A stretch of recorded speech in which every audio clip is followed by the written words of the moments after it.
I'm going to be talking all about the feeling of feeling compelled and why this drives humans to make bad decisions and leads to a lot of emotional disturbance. So, first of all, humans in general don't.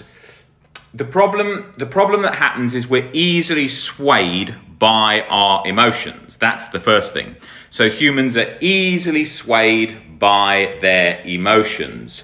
So it's very difficult in life to stay balanced when we have a brain and we have it pulling us left, right, and center with our emotions. So if we don't have sort of insight into that, it's very easy to get caught up in the cycle of chasing with emotions, getting angry, acting on emotions. You can always spot the more irrational person by the people who get very angry often, people who feel very compelled, suddenly pulled left, right, and center. You can see those things because most humans do that because it's an easy trap to fall into because we are in our brain, we're here, the brain is us. So therefore, we will be swayed by these. So we need to be careful about that because that's what tends to happen. When you look at people that have very strong political views, for example, they're being pulled by their emotions, don't usually look very happy. They look driven constantly all the time by strongly held beliefs that they're holding irrationally at that point where these people must listen to me, these people must believe me.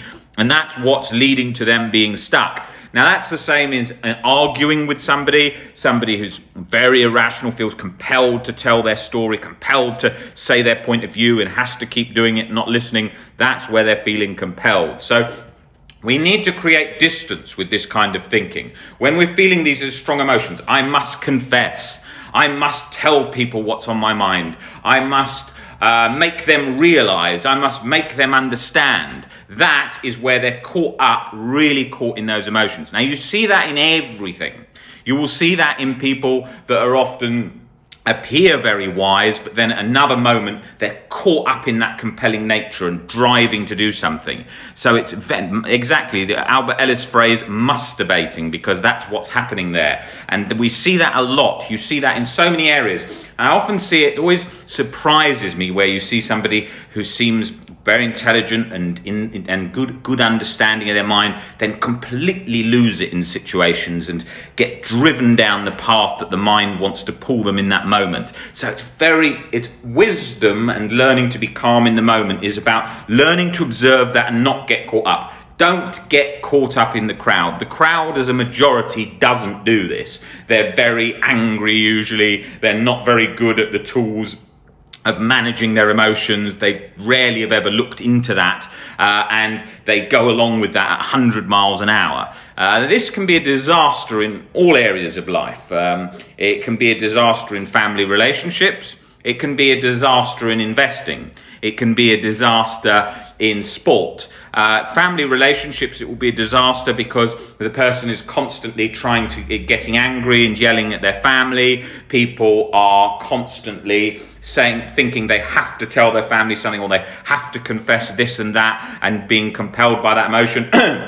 In investment, for example, and this is not obviously an investment channel, but somebody who can't take a sort of a long-range view will be pulled up and down by emotions as things go up and down in the market. Things with sport, people will have an injury, they will then suddenly give up, it's all too much, or they will go into overdrive and burn out when angry. And it's balance. If you look at the great athletes, the great investors, the great politicians, the great entrepreneurs, it's about viewing life as a marathon and balancing those. Every day in life you're going to be hit with hundreds and hundreds of different little problems that come in all different ways, and the more successful you are in life, the more you will get of that. Success will attract that. So the key in all these things is about staying calm and making rational decisions, because you can rely on the fact that most humans won't. Most humans will be irrational, make heated moves, make angry moves, and so on, because they're swayed strongly by emotion. Now, if you can master your emotions, you have a huge opportunity and huge benefit over the majority, because they can't. It's not a thing that is rocket science, but it requires learning to see the brain almost like a machine that's trying to act in sort of millions of years of the past ways, and it's looking for a fight, it's looking for to escape. So it's about learning to be at peace, observing which way it's trying to pull you, and then tactically making the right decision without being pulled by the brain's emotions that are being jolted out for all different various reasons.